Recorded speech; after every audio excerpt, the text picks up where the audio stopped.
Assalamualaikum warahmatullahi wabarakatuh. Innal hamdalillah nahmaduhu wa nasta'inu wa nastaghfiruh. Wa na'udzubillahi min sururi anfusina wa min sayyiati a'malina. May yahdihillahu fala mudhillalah wa may yudhlil fala hadiyalah. Asyhadu an la ilaha illallah wa asyhadu anna Muhammadan abduhu wa rasuluh. Allahumma sholli ala sayidina Muhammad wa ala alihi wa sahbihi wasallam, amma ba'd. Ibu dan Bapak yang saya cintai karena Allah, sore ini sengaja saya membuat judul yang sedikit provokatif. Kematian yang dipersiapkan. Judulnya saja sudah ngeri gitu ya. Kematian yang dipersiapkan, seperti orang mau bunuh diri gitu ya. Bukan, maksudnya kematian udah pasti datang, tapi kita harus mempersiapkan sesuatu begitu. Saya akan membawakan 4 chapter saja. Kematian dalam perspektif Islam itu seperti apa sebetulnya? Walaupun kita sering dengar dari rekan-rekan kita, dari para ustadz, tetapi nanti saya akan sampaikan poin-poin utamanya. Terus bagaimana kita membangun kedamaian di hati, karena sering ketika kita berpikir kematian, hati ini gundah. Di antara kita juga ada yang takut mati, banyak begitu. Oleh karena itu, nomor 2 ini penting. Bagaimana membangun kedamaian di hati, walaupun kita mengerti bahwa kematian akan datang. Dan yang ketiga, kalau demikian, udah pasti datangnya kematian, persiapan apa ketika kita dijemput kematian? Maka baru terakhir nanti kira-kira kesimpulannya apa yang harus kita lakukan. Baik, kematian dalam perspektif Islam, saya akan mulai dari menyampaikan sebuah ayat. Ini muncul terus. Ya, Al-Ankabut ayat ke-57. Bentar, ini saya matikan dulu. Kullu nafsin za'iqatul maut. Ini sering kita dengar. Kulu itu segala sesuatu. Nafsin itu adalah jiwa. Atau bahasa Indonesia itu sebetulnya adalah ya kalau orang bilang ada jiwa ada raga, yang satu raga itu yang sekarang saya pegang, jiwa itu satunya. Atau maka kadang-kadang jiwa ini disebut sebagai roh. Boleh, silahkan. Sehingga kulu nafsin ini adalah kalimat yang asalnya 2 kata dari kulu dan nafsin atau dari nafsun, tetapi karena idofah itu bahasa Indonesia itu namanya kata majemuk. Kulu nafsin itu satu kesatuan, yaitu menjadi setiap yang berjiwa za'iqatul maut, merasakan al-maut. Dalam ini ditambahkan dengan sebuah kepastian, maka disebut setiap yang berjiwa pasti akan merasakan kematian. Dan ini sebuah kepastian. Kemudian baru diteruskan yang paling penting, summa. Summa itu kemudian. Kalau fa itu adalah lalu. Jadi kalau fa itu tidak ada jeda waktu. Kalau kita melakukan sesuatu, maka diteruskan dengan fa, lalu tidak ada jeda waktu. Kalau summa itu ada jeda waktu. Makanya kita sekarang punya waktu nih. Menunggu sampai kematian itu pakai summa. Ada waktu sedikit nih sampai kematian datang. Makanya dikasih summa. Kemudian, begitu. Ilaina, ila itu kepada, na itu kami, dalam hal ini Allah yang mengatakan. Kepada kami turja'un. Turja'una karena belakangnya di sini ada una, itu artinya kalimat tersebut adalah untuk jamak. Pakai tu berarti kalian. Kalau pakai ya berarti hum. Hum itu mereka, orang ketiga. Kalau kalian orang kedua, apa yang di hadapan saya, anta sendiri, Antuma berdua, antum itu jamak. Itu adalah yang langsung. Dalam hal ini turjauna maka diterjemahkan sebagai kalian dikembalikan. Kalimat ini Al-Ankabut 57 sering kita dengar. Tapi mari kita bahas bahwa mati itu pasti terjadi. Saya ambil contoh hari ini yang kita peringati almarhum Bapak Raden Ajat S. Pura Atmaja. Yang hafalnya cuma itunya saja. Itu contoh. Beliau wafat dan kembali.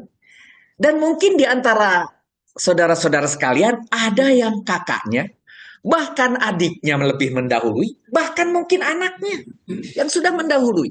Artinya contoh itu bukan harus dibuktikan tapi sudah terbukti. Siapa yang mau mengatakan bahwa pernyataan ini salah? Tidak ada. Karena buktinya nyata. Semua bukti nyata di dalam Al-Quran itu disebut kauniyah. Semua perbuatan, semua kejadian. Semua yang dinyatakan dalam Allah, yang dikatakan oleh Allah disebut kauliyah, kola, yang dikatakan. Nah, termasuk kauniyah yaitu kematian. Tetapi kita semua sudah menyaksikannya. Artinya ini adalah sesuatu yang nyata. Di dalam life cycle kehidupan, ada 4 di dalam Islam yang dimengerti. Dari mati, hidup, mati, dan hidup kembali. Ada 4 life cycle. Kematian ketika kita belum hidup. Dalam bentuk nutfah, yang paling dekatnya. Mundur dari itu, mungkin asal nutfahnya itu dari makanan yang dimakan ibu dan bapak kita. Makanan ibu dan bapak kita mungkin berasal dari tanah. Itu semua benda mati. Jadi kita yakin bahwa kita itu asalnya dari benda mati. Tapi kemudian dihidupkan yang warna biru. Tapi di dalam kalimat Al-Ankabut 57 dikatakan pasti akan mati. Semua yang berjiwa, artinya bukan hanya manusia. Hewan, ya. Tetumbuhan, ya. Kullu nafsin, semua yang berjiwa. Jiwa itu tidak selalu kepada manusia. Akan mati. Tetapi yang kita sering kemudian ragu, apa benar dihidupkan kembali? Nah ini yang membedakan orang beriman dan tidak. Adalah percaya yang level 4 ini. Apa benar mau dihidupkan kembali? Kan begitu. Sehingga kematian itu adalah sebuah kepastian. Itu jelas. Tidak ada yang bisa menghindar. Itu pun jelas. Kenapa tidak bisa menghindar? Karena sel tubuh yang sekarang kita miliki ini, memiliki kelelahan. Mulai dari sel-sel tubuh yang diproduksi di dalam tubuh ketika kita muda, diproses begitu cepat. Ketika ada yang rusak, diganti. Ketika ada yang kakoet apa ya? Ketika ada yang tercodet, naon dewa bahasa Indonesia. Kegores. Ternyata tidak lama kering. Tapi sekarang ibu dan bapak sudah dewasa seperti sekarang. Sudah dewasa. Kalau sudah kakoet, belum tentu kemudian sejam kemudian berhenti. Bahkan yang sekarang sering terasa kajeduk biru. Nah, biru nate laminya. Dulu mah biru kan main bola dan sebagainya, lutut biru, ini biru, anjing geger bersih. Tapi sekarang mah nah geus 3 minggu itu aya kene. Padahal ngan kajeduk panto.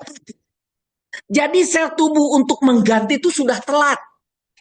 Lebih sedikit. Akibatnya apa? Dulu kulit ini kemudian rusak, diganti dengan cepat. Herang wae. Atuh iya herang wae. Ayeuna mah tingali leher terus tinggal rayot begini. Untung ibu-ibu mah nganggo kerudung, bapak-bapak mah tingali ngagarayot. Kenapa bisa begitu? Karena ini kulit tetap tidak tergantikan, sel penggantinya tidak muncul lagi. Pewot namina. Gitu. Itu adalah sebuah keniscayaan yang tidak bisa diganti. Itu adalah sebuah hukum alam. Itu sebuah hukum mulai dari sel tubuh. Termasuk nanti efeknya ke benda-benda yang lebih besar. Kalau sel tubuh itu kecil, saya punya lutut, masih tiasa naik tangga, gaduh bumi pakai tangga. Nanti mah menyesal punya rumah pakai tangga. Lantai atas tidak pernah diteang. Tidak pernah diteang, tidak pernah didaun. Tidak pernah, nggak diteang. Ditengok begitu. Lama-lama lantai 3, apalagi kalau punya 4 lantai. Aduh, kenapa dulu saya menciptakan rumah teh pakai tangga? Tuh, mulai lutut sudah mulai berat, lompat sudah terbiasa, gitu. Nah, ini keniscayaan Bapak dan Ibu sekalian, keniscayaan to peoples. Nggak apa-apa. Oke, keniscayaan tidak boleh ditolak dan kita sadar akan itu. Itu yang pertama, halaman pertama. Kedua, di Ar-Rahman yang sering kita dengar kalau ditawasulkan di ayat ke-26-27, man kalau di sini semua yang, atau di sini man itu siapa yang, alaiha, jadi artinya bahwa setiap yang hidup itu akan musnah. Kuluman alaiha fan, gitu kalau dibaca. Akan tetapi wajah Tuhanmu yang memiliki kebesaran dan kemuliaan tetap kekal. Jadi ini hanya mau menyatakan apapun akan musnah kecuali Tuhan. Ini ada di surat Ar-Rahman, ada ayat ke-26 maupun ke-27. Jadi disimpulkan dari ayat ini, setiap yang hidup akan musnah. Itu yang harus disadari. Maka ketika dilihat lagi, di sini ada Ali Imran ayat ke-185, apa itu kematian? Maka di dalam Islam dikatakan setiap yang bernyawa akan merasakan mati, kullu nafsin zaikatul maut, wa innaha tuwafana ujurakum yaumal kiamah. Hanya pada hari kiamat, sebetulnya hanya hari kiamatnya terakhir, yaumal kiamah. Sebentar. Mereka akan diberikan balasan yang sempurna pada hari kiamat, gitu bahasanya dibalik. Jadi setiap orang yang meninggal tadi, yang wafat tadi, akan mendapatkan balasan kebaikan maupun keburukan pada hari kiamat. Kemudian siapa? Nah ini mau baru diterangkan setelah kiamat berikutnya apa? Berikutnya siapa yang dijauhkan dari neraka, dia dimasukkan ke surga. Jadi either or kalau gini mah. Tidak ada pilihan lain. Saya mah di tengah-tengah ke surga. Teu mungkin karena neraka alim. Eta mah Abu Nawas. Ini mah hanya 2 pilihan. Siapa yang dijauhkan dari neraka, dia akan dimasukkan ke dalam surga. Begitu. Kemudian diteruskan, sungguh dia memperoleh kemenangan. Artinya ini adalah hal, yaitu menerangkan tentang siapa yang masuk surga tadi. Yang masuk surga itu adalah mereka yang memperoleh kemenangan. Sampai di sini, Islam mengajarkan pada kita pada Ali Imran 185 itu, pertama kita akan mati.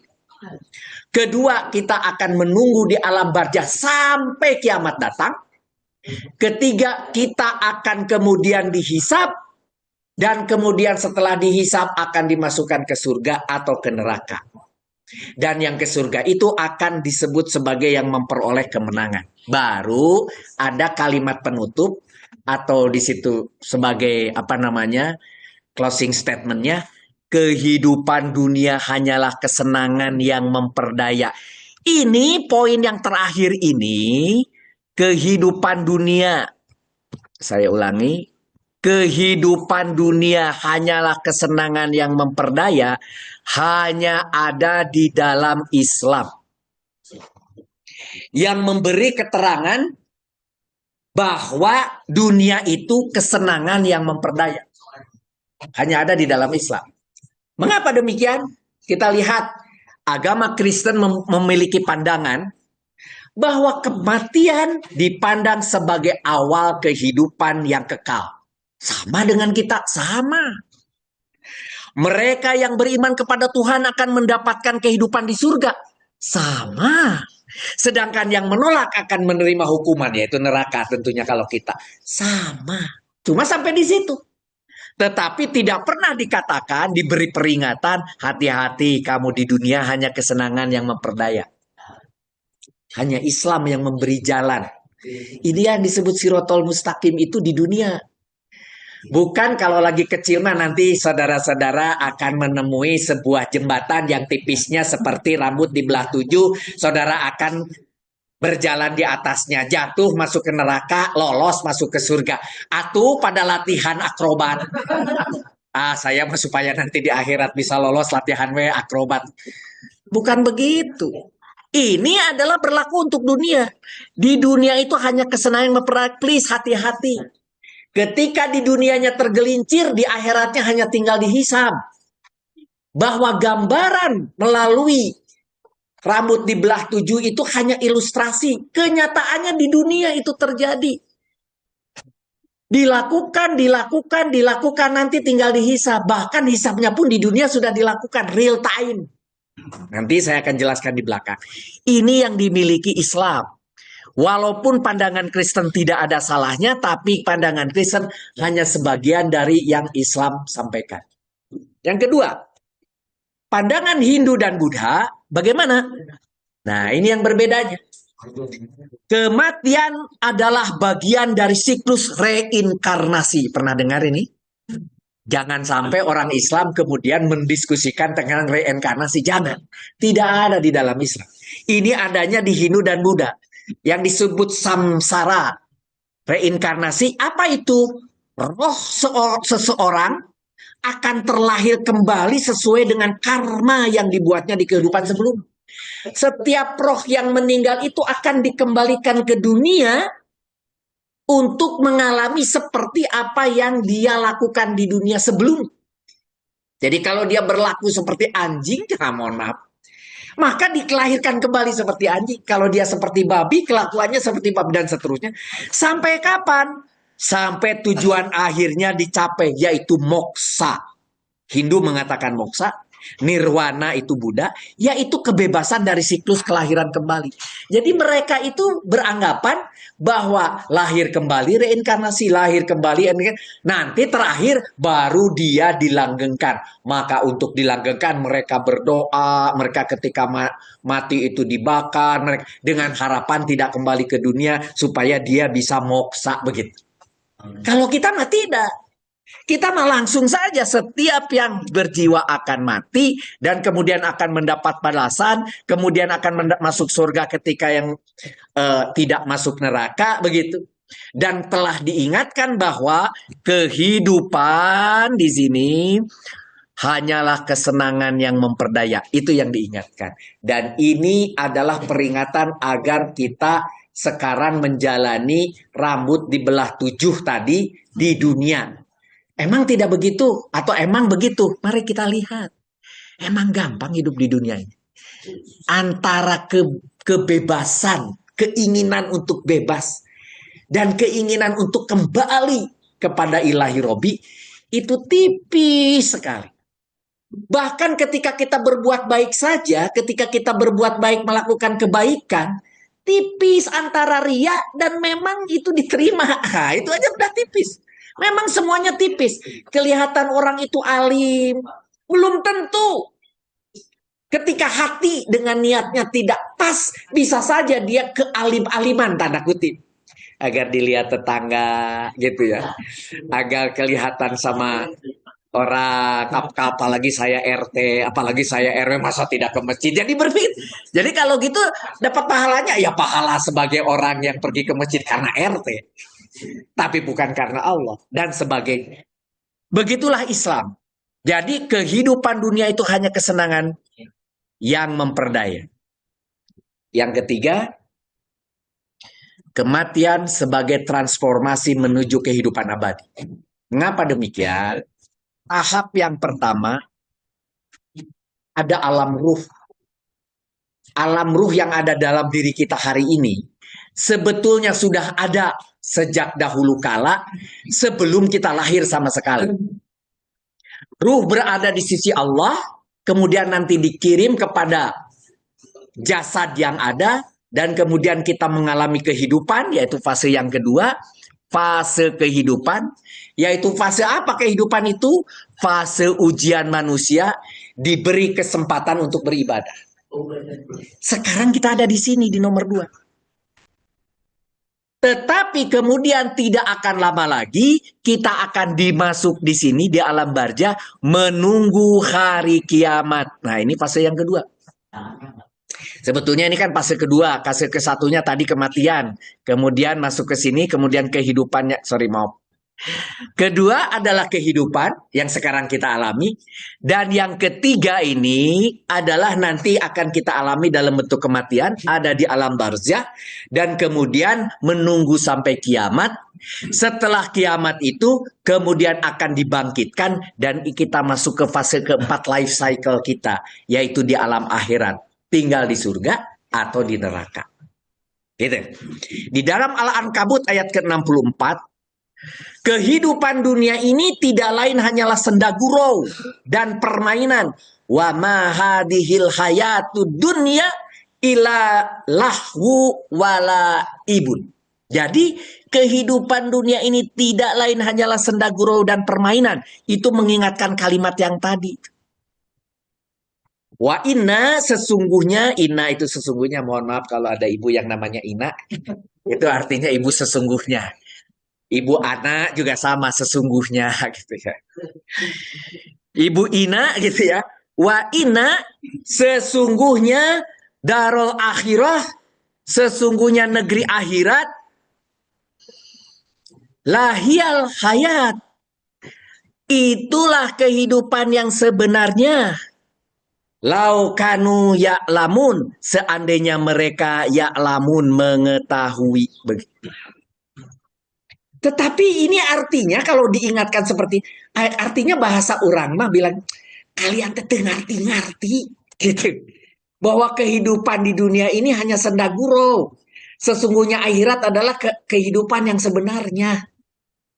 Kalau bahasa Al-Quran mah baru disimpan di belakang. Seandainya mereka mengetahui. Gitu. Kalau bahasa kita mah langsung, kalian teteh ngerti-ngerti. Nah, gitu. Jadi sekarang kita sampaikan bahwa ini menjadi penting. Nah, kalau demikian, hikmah di balik kematian yang sekarang terjadi pada keluarga kita apa sebetulnya? Pertama, sebagai pengingat bahwa dunia ini sementara. Setuju kan? Ternyata dunia itu sementara seperti yang tadi disampaikan dalam Al-Quran itu benar. Kehidupan itu tidak abadi. Itu nomor pertama. Yang kedua, kematian itu juga sebagai ujian keimanan. Untuk siapa? Untuk kita, dirinya sendiri atau kita, keimanan sama dengan nomor ini. Adalah sama seperti ulat harus melewati kepompong sebelum menjadi kupu-kupu yang indah. Maka manusia pun harus mengalami kematian sebelum mencapai kehidupan yang lebih tinggi di akhirat. Oleh karena itu, ujian bahwa saudara percaya gak dengan ini? Begitu. Atau ujian untuk apa? Ujian menghadapi kematian yang dicintai. Kita mencintai almarhum. Kemudian terjadi kematian itu. Ujian pada kita. Kita menerima atau enggak? Gitu kan? Ini ujiannya itu mengajarkan kesabaran. Harus sabar. Mengajarkan keikhlasan. Harus ikhlas. Bahwa kehilangan orang yang dicintai adalah ujian terbesar. Memang ujian terbesar. Emang ngegampangin Pak Ustadz. Memang kenyataannya sudah disampaikan di sini bahwa kehilangan orang yang dicintai adalah ujian terbesar. Terasa kan apa beratnya?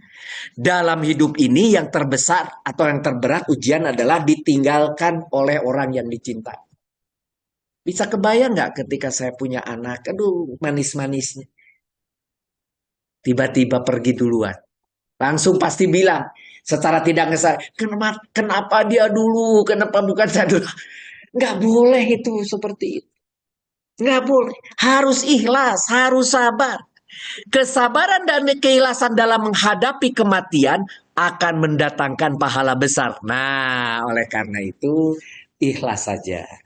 Bersabar saja. Insya Allah itu akan mendapatkan pahala yang besar. Pahala yang besar itu apa, Ustadz?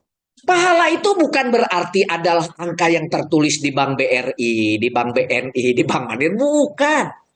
Pahala itu berupa hal-hal lain yang tidak perlu tertulis. Kebahagiaan, kesehatan, kenikmatan, silaturahmi, banyak teman. Itu adalah sebuah kebahagiaan yang hakiki. Kita punya uang kalau tidak punya teman, siapa yang akan melihat kehebatan kita? Yang punya keroncong banyak tapi tidak punya teman, siapa yang akan melihat coba keroncongnya? Nah, keroncong mah zaman bahula cina. Ayo nama tos tengah mau keroncong, ayo nama tos nggak mau berlian gitu. Gitu. Ini sebagai contoh saja. Der bapak-bapak naik mobil mau popo zaman sekarang mah BYD gitunya. Sok tapi tidak punya teman, sahan nyebut, ih mobilnya bagus, tidak ada. Karena tidak punya teman. Sekarang mah pan, aduh ada teman. Yuk diajak jalan-jalan makan. Naik apa? Mobil baru. Gitu. Karena punya teman. Itulah yang disebut sebagai pahala. Pahala itu halnya banyak. Apa yang kita terima yang nikmat-nikmat itu. Nah, maka kesimpulan chapter pertama tentang kematian dalam perspektif Islam ini, kesimpulannya adalah kematian bukanlah akhir, melainkan awal dari perjalanan pulang. Yang pergi bukan hilang, hanya mendahului pulang kepada Allah. Setuju kesimpulannya? Alhamdulillah. Mulai hati kita lunak. Yang kedua, membangun kedamaian di hati. Bagaimana kita membangun kedamaian di hati dalam menghadapi kematian? Siapa di sini yang tidak menghadapi kematian? Yang menghadapi kematian itu bukan orang yang siap-siap sedang menggantung diri. Bukan.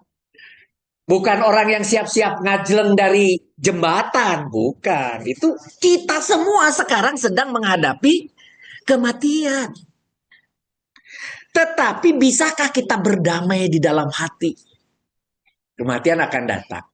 Nanti lihat kesimpulannya di dahsyat. Mari kita lihat dulu Ali Imran ayat ke-102. Tentang husnul khotimah. Kenapa ini saya buka? Karena husnul khotimah itu sering disalah persepsikan oleh teman-teman ustadz lain.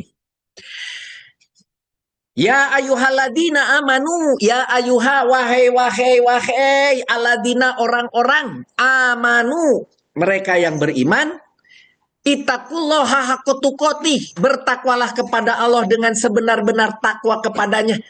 Ini mah sering Pak Ustadz. Kalau saya sholat Jumat itu selalu dibacakan. Kayak itu bagian dari rukun khutbah. Ayat 102 Ali Imran dibacakan. Ya ayyuhalladzina amanu ittaqullaha haqqa tuqatih wa la tamutunna illa wa antum muslimun. Langsung ngaberele. Tapi para jamaah di masjid teh ngarti eta teh naon Pak Ustaz teh preambul nanti. Sekarang saya jelaskan.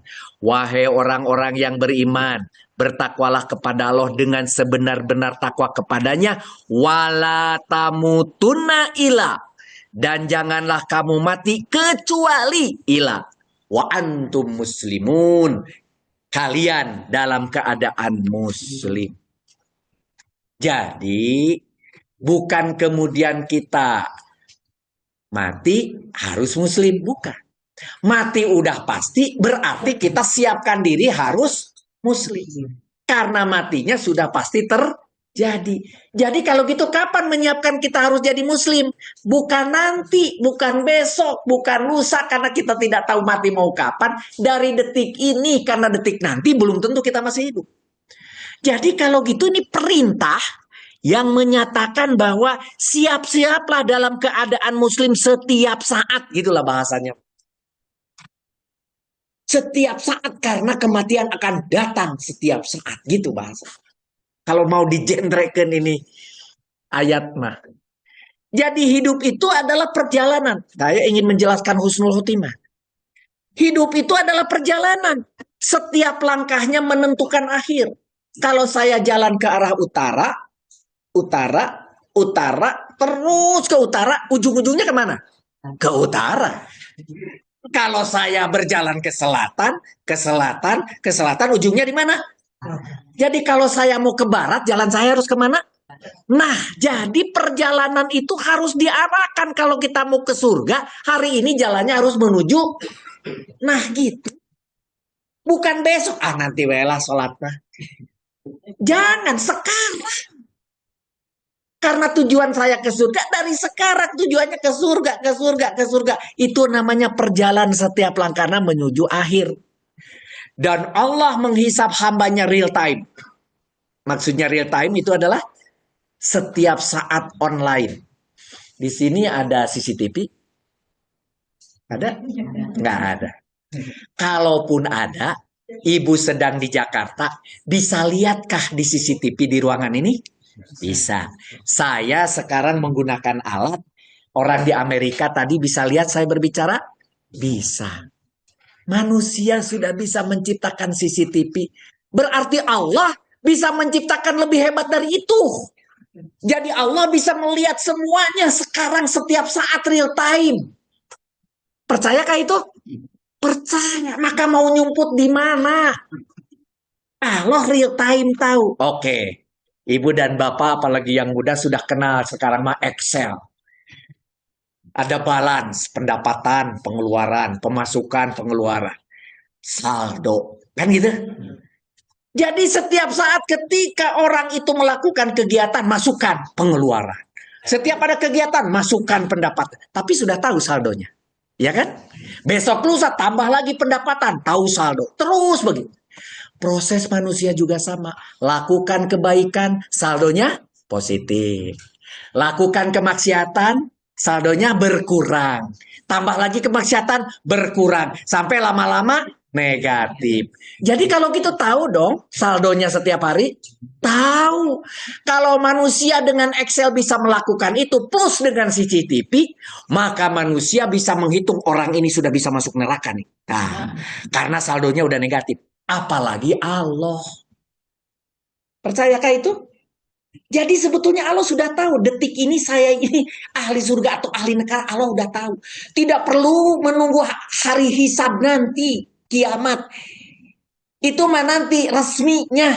Tapi sebetulnya orang per orangnya Allah sudah tahu real time setiap saat online. Setiap detiknya, setiap amalnya. Saat ini titik akhirnya. Saya katakan tadi, hari ini, detik ini Allah sudah tahu apa hisab untuk diri saya. Udah tahu Allah. Gitu. Sehingga Allah bilang, ini orang kok positifnya banyak, saya uji deh, dikasih ujian. Gitu.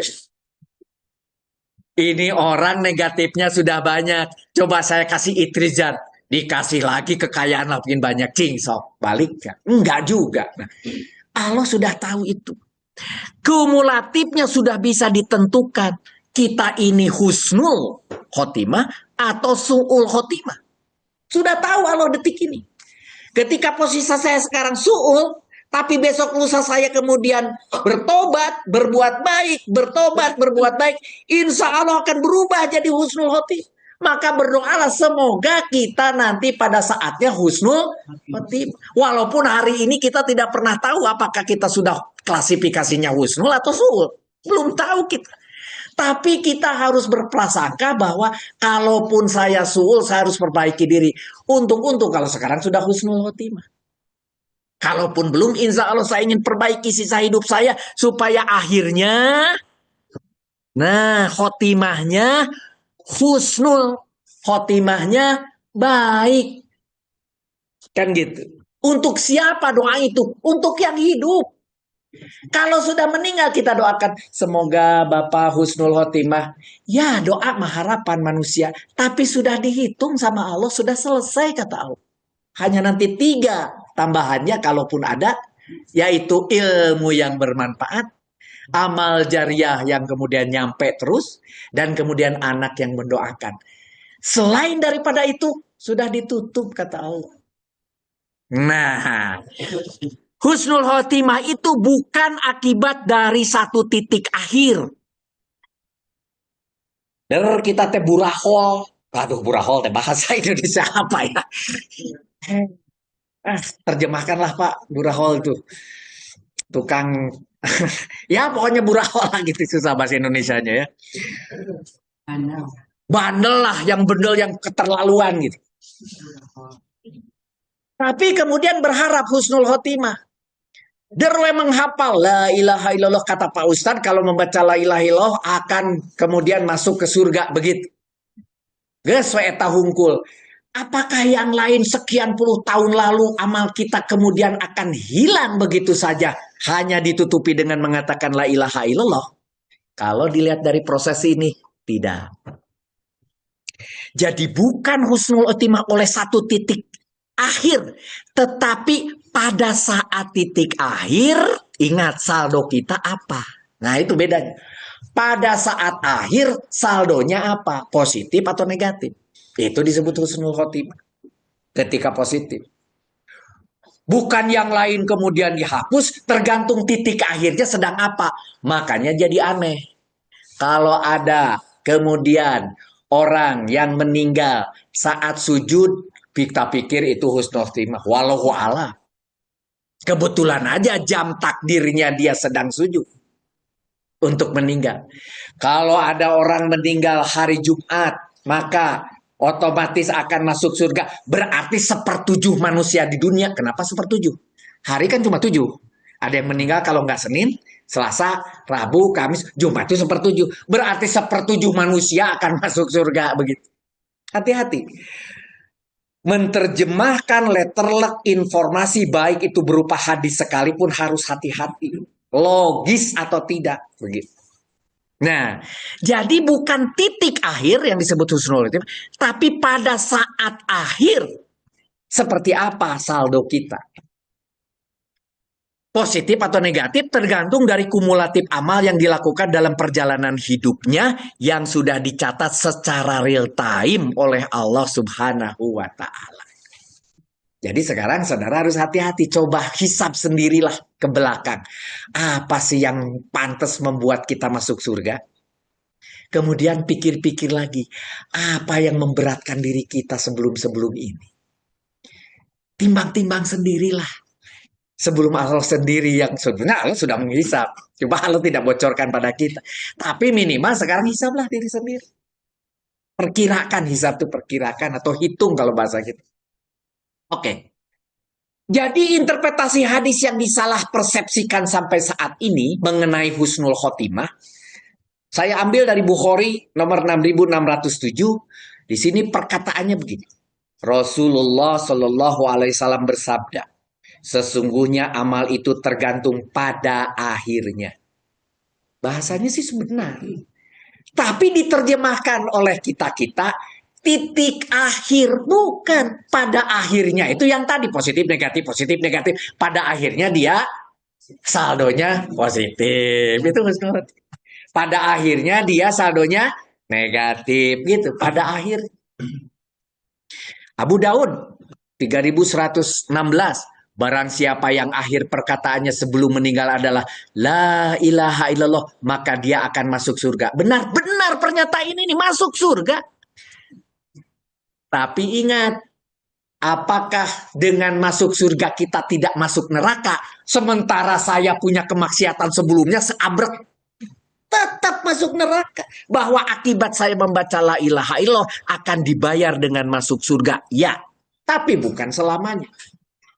Hati-hati. Jadi daripada beramal cina orang menghafal we la ilaha illallah la 1000 kali ame pas mau teh la ilaha illallah.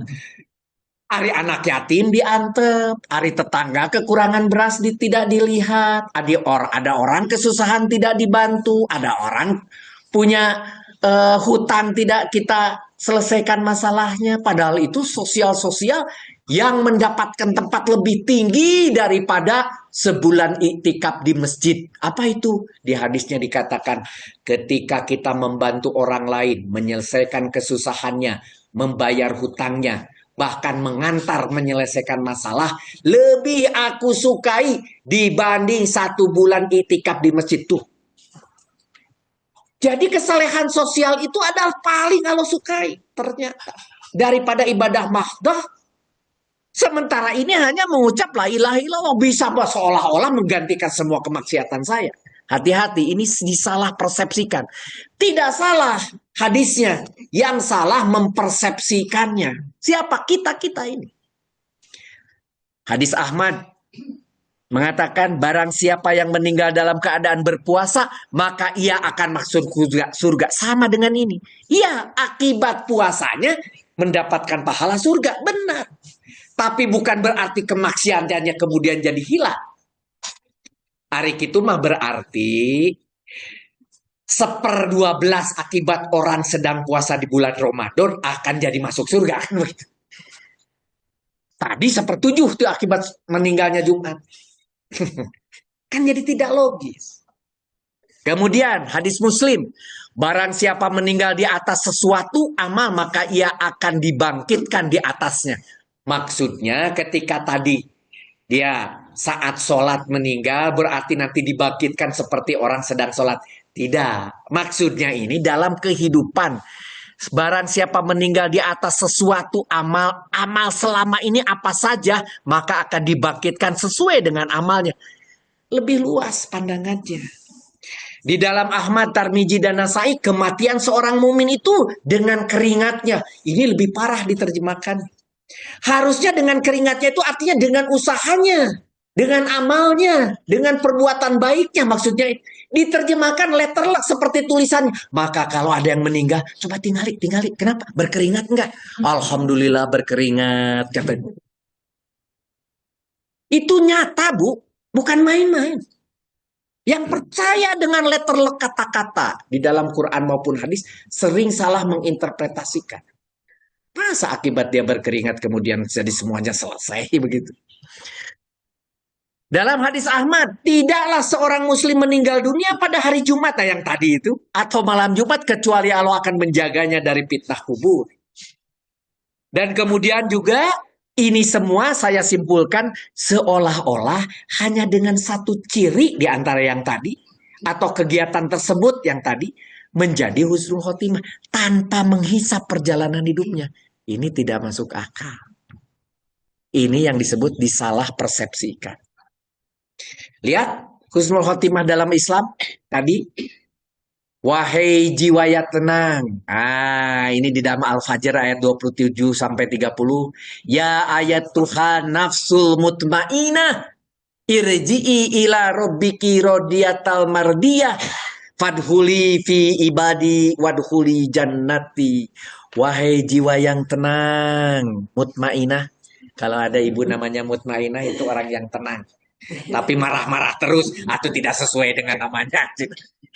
Mutmainah ya. Irji'i kembali ila kepada robiki Tuhanmu rodiatan mardiyah. Rodiatan itu ridho, kalimatnya aktif dia. Kalau mardiyah itu sama juga ridho, cuma dalam posisi isimnya adalah isim yang majhul. Jadi diridoi. Itu pasif. Kembalilah kepada Tuhanmu dengan ridho dan diridoi. Fadhulil fi ibadi, lalu masuklah ke dalam golongan hambaku. Ibadi. Ibadi itu golongan. I itu aku. Akunya itu Allah.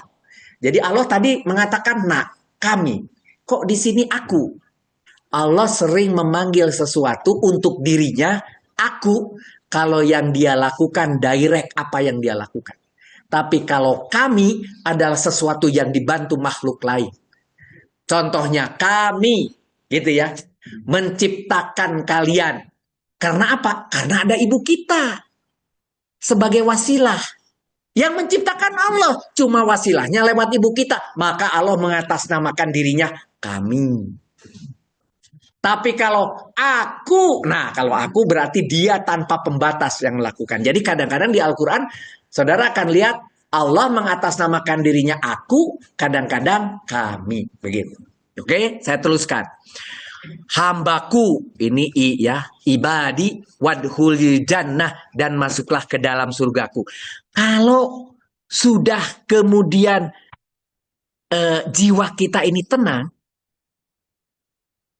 dan Allah menganggap ridho kepada kita dan kita pun sudah ridho dengan kematian kita, dan Allah menganggap itu termasuk hamba Dia, dan bahkan dipanggil, datanglah kepada surgaku. Betapa enaknya jiwa kita itu. Ini ayat yang sering dibacakan dan diharapkan kita seperti bagian di dalam. Apa yang terjadi? Jiwa yang ridho menghadap Allah Subhanahu wa Ta'ala itu saat kematian tiba tidak takut mati. Mengapa tidak takut mati? Karena sudah cukup bekal amal soleh. Kalau kita yakin mau ujian, sudah bekalnya cukup, belajarnya cukup, kan tenang. Tapi kalau semalaman nonton bola, tiba-tiba ujian, bagaimana bisa tenang ujian? Ketemu dosen yang ujiannya lisan pula. Nah, bagaimana bisa tenang? Ini, kita bisa tenang tuh bagaimana? Kita bisa tenang, kita tidak takut mati kalau kita sudah memiliki cukup bekal amal soleh. Sehingga saat dihisab menjadi husnul khotimah, kita itu udah tenang. Dan kedua, Allah kelompokkan hamba-hambanya yang ibadi tadi. Dan kemudian yang ketiga, surga sudah menanti kedatangan jiwa yang sudah siap menjalani hidup kembali di akhirat. Yaitu yang ketiga.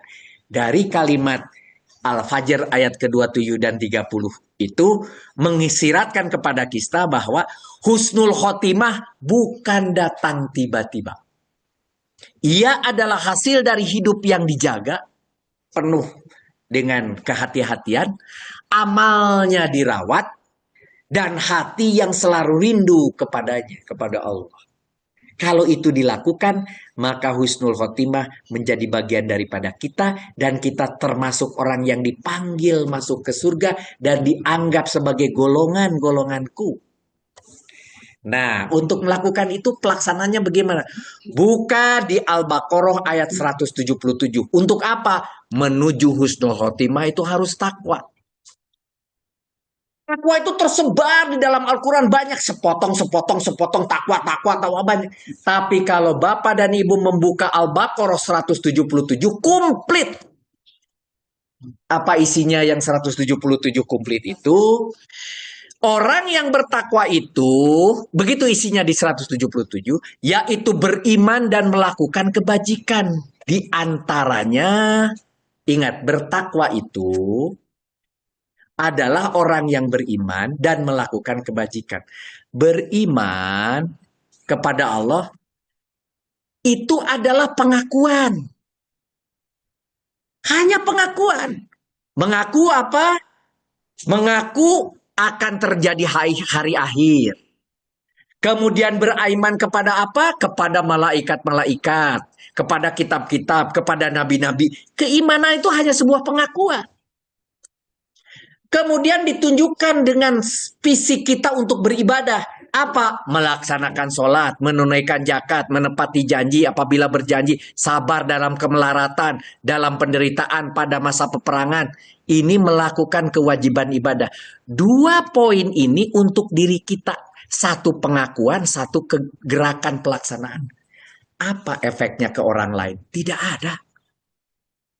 Kalau saya beribadah terus-terusan, sholat malam, sholat sepertiga malam, puasa Daud, puasa Senin Kamis, semua puasa Yaumul Bid, segala sesuatu ibadah dilakukan, dan tetap percaya pada kitab, percaya pada malaikat untuk diri kita.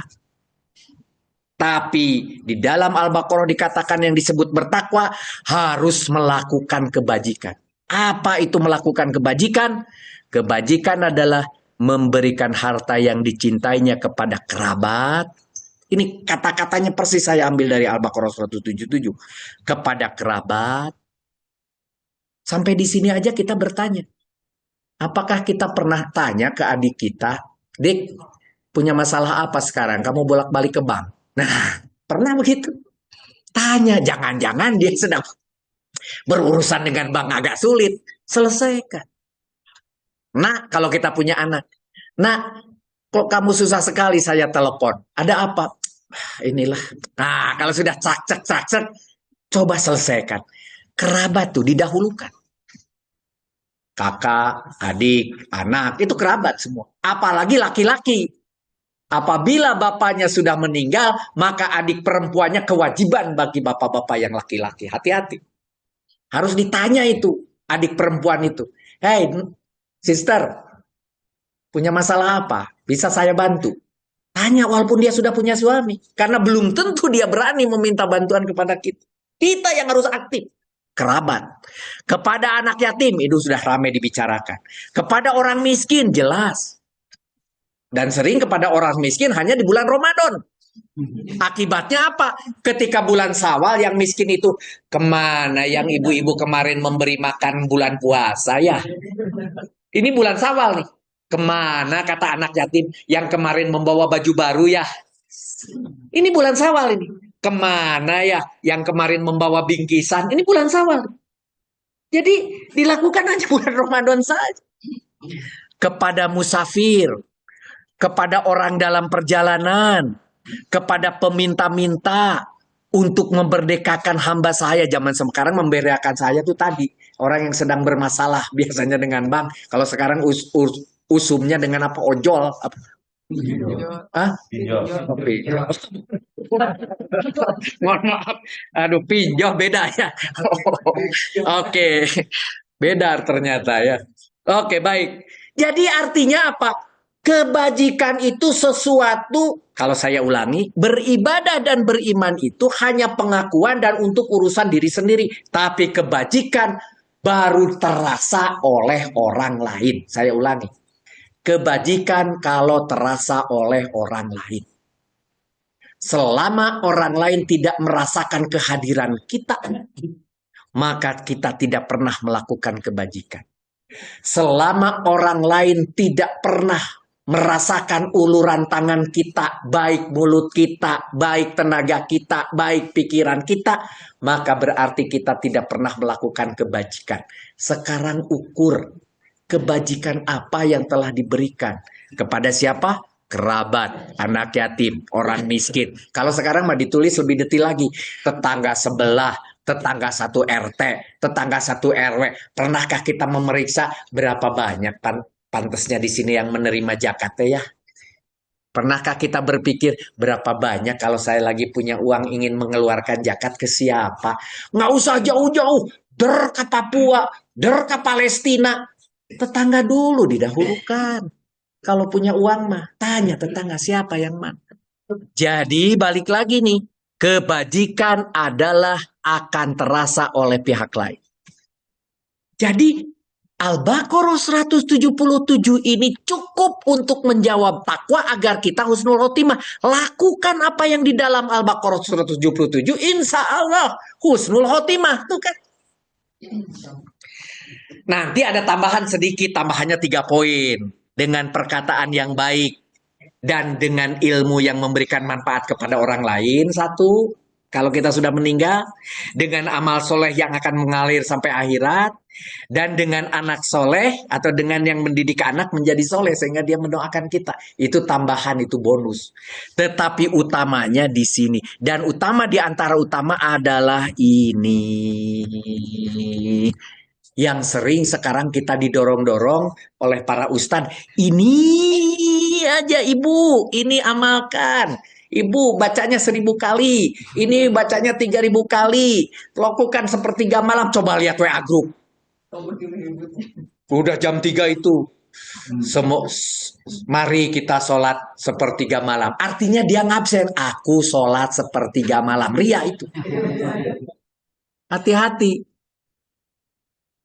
Hati-hati. Tapi itu di sini, Pak. Itu di sini. Yang harus ditingkatkan di nomor 3 sekarang ini. Kebajikan. Karena itu ternyata nilainya jauh lebih besar tadi sudah dikatakan. Hanya membantu orang lain menyelesaikan masalah itu lebih daripada sebulan itikaf. Padahal kalau bulan puasa itu namanya itikaf. Dikejar. Namanya Lailatul Qadar. Diudag-udag. Wallahu alam itu. Gitu. Nah, mari kita lihat kesimpulannya dari bab kedua ini. Membangun kedamaian di hati. Kesimpulannya adalah kematian itu pasti. Tetapi bagaimana kita menjemputnya dengan takut atau dengan tenang. Itu pilihan yang disiapkan sejak hari ini. Hari ini kita menyebut kematian dengan tenang atau ingin menjemput kematian itu dengan takut. Nah, Nah, kalau ingin tenang, siapkan. Seperti yang sudah dijelaskan tadi. Itu membangun kedamaian, harus dibangun. Nah, yang ketiga, persiapannya apa kalau begitu kan gitu pertanyaannya. Sebagai ketiga terakhir ini persiapan kematian kalau begitu apa? Ibnu Majah mengatakan orang yang paling cerdas adalah orang yang paling banyak mengingat kematian. Ternyata yang cerdas yang bukan matematikanya 10. Ternyata yang paling banyak mengingat kematian dan paling baik persiapannya untuk kehidupan setelahnya. Mereka itulah orang-orang yang benar-benar berakal. Uh, ini pernyataan keras ini yang warna merah itu. Kalau kita tidak mempersiapkan kematian, kita ini dianggap tidak berakal. Padahal matematikanya 10. Dianggap tidak berakal kalau tidak mempersiapkan kematian. Gitu bahasanya. Keras ini bahasa. Seperti sederhana karena indah bahasanya, tapi sebetulnya ini keras. Tirmizi, di hadis Tirmizi dikatakan, perbanyaklah mengingat pemutus kenikmatan. Apa itu kematian? Jadi kita harus memperbanyak mengingat kematian. Yaitu pemutus kenikmatan. Hidup ini nikmat memang. Siapa yang tidak bilang nikmat? Gitu. Semua merasa nikmat. Nah, mari kita buat.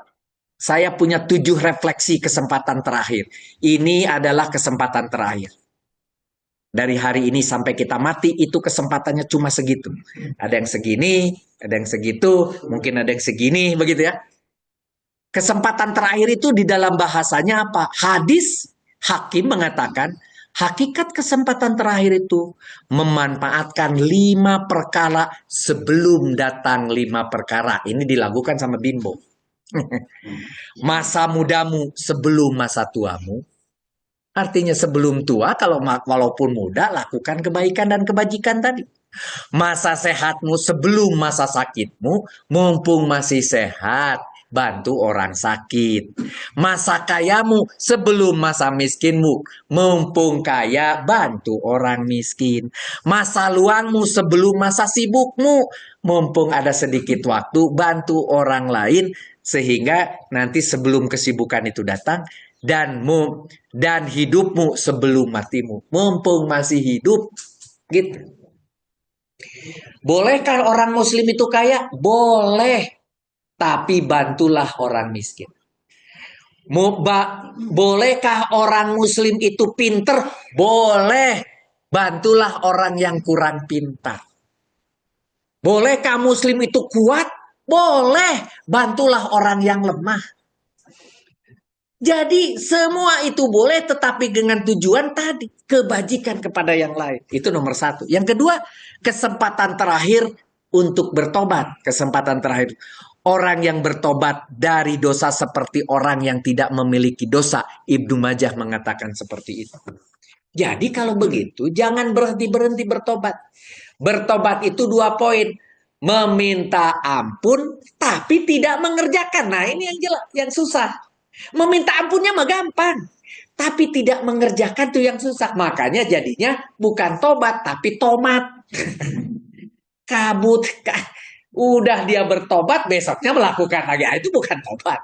Udah meminta maaf, melakukan lagi. Itu bukan. Nah, jadi nomor 2, kesempatan terakhir untuk bertobat. Sebelum kita mati nih. Kesempatan ini. Ketiga, kesempatan terakhir untuk berbuat baik. Bertakwalah kepada Allah dimanapun kamu berada. Ikutilah kejelekan dengan kebaikan. Apa itu maksudnya? Hari ini saya melakukan kejelekan. Menghardik orang yang meminta-minta. Segera ingat. Segera ganti dengan kebaikan. Segera ibu memberikan sesuatu kebaikan yang lain. Membantu orang lain, mensedekahkan, dan sebagainya. Imbangi kejelekan dengan kebaikan. Kalau saya sadar, astagfirullah, saya tadi menghardik pembantu saya dengan kata-kata yang sudah tidak baik. Ganti segera dengan kebaikan. Buatlah kebaikan yang lain. Misalnya, segera pembantunya dikasih bonus gitu ya, dibalik. Dikasih baju baru, dikasih sepatunya, udah baiki. Tiba-tiba pembantunya bingung, kenapa sih ibu teh ngasih baju, ngasih ini, ngasih. Oh mungkin karena saya tadi dimarahin. Besok-besok teh, bu marahin lagi dong saya. Biar dapat lagi baju gitu ya. Gitu. Itu nomor tiga ya. Artinya kalau ada kejelekan dan rasa kejelekan, buat kebaikan yang lain. Ingat ini, tadi cerita Husnul Khotimah, kan positif negatif. Kalau kita melakukan sesuatu yang negatif, segera buat positif. Segera, gitu. Sekarang membuat kejelekan, semua positif, gitu. Nomor empat, kesempatan terakhir untuk hablum minallah. Bahwa keadaan paling dekat seorang hamba dengan Tuhannya adalah ketika ia sedang sujud. Bukan berarti ada Allah itu di bawah tanah, sehingga ketika sujud itu paling dekat, bukan. Tapi juga bukan terbalik. Kita menghadap ke langit, kita berdoa, ya Allah ke langit, bawah langit, Allah itu di langit. Tidak. Allah itu lebih dekat dari tulang leher. Artinya Allah di dalam diri kita. Berdoalah dengan lirih. Apalagi lagi di masjid. Jangan gorowokan. Sebelah juga sedang berdoa. Sebelah juga sedang beraudiens dengan Tuhannya. Kenapa kita harus kemudian mengeras-ngeraskan doa kita? Jangan. Lirih saja. Dekat sekali Allah dalam diri kita. Nah, baru kemudian yang kelima, kesempatan terakhir habluminanas. Kalau tadi habluminallah, barang siapa yang memiliki kesalahan terhadap saudaranya, ingat nih, ini nih yang agak susah ini, karena kita ego. Hendaklah dia meminta maaf karena di sana tidak ada dinar dan dirham. Artinya kalau kita sudah meninggal, nggak bisa dosa kita kepada sesama dibayar dengan dirham karena kita nggak bawa dirham. Kita dibayar dengan dinar atau kita maaf rupiah, nggak bisa. Di sini dikatakan sebelum diambil dari kebaikan ben untuk saudara. Maksudnya apa? Amal kita, kebaikan-kebahagiaan kita diberikan kepada saudara kita yang kita tidak meminta maaf karena kita telah berdosa kepada si A. Mohon maaf, saya berdosa sama ibu.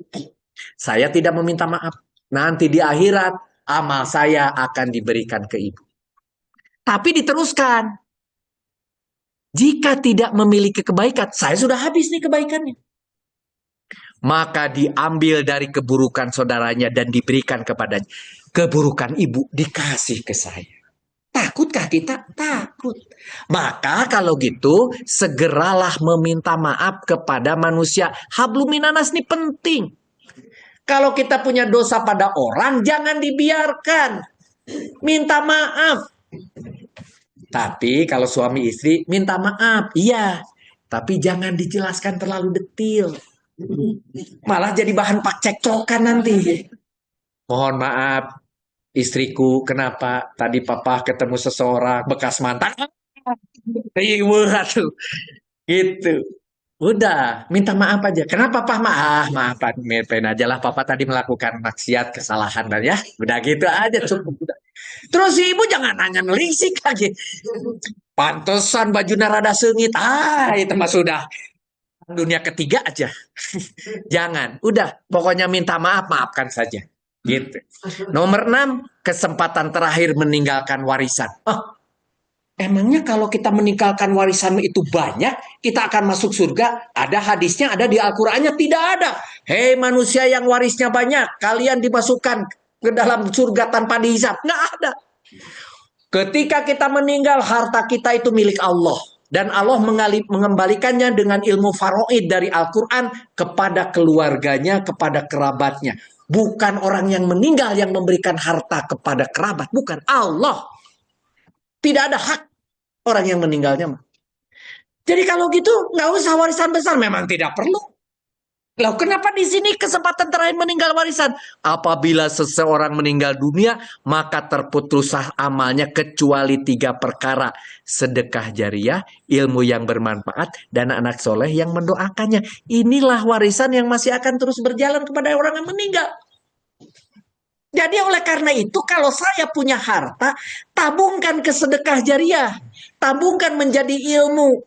Tabungkan menjadi anak, mendidik anak menjadi soleh.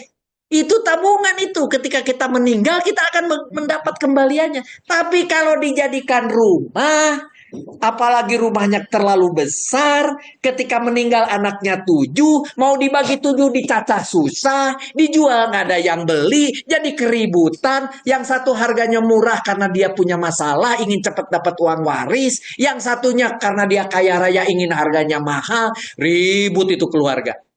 Banyak yang begitu? Banyak. Jadi sesedikit mungkin waris.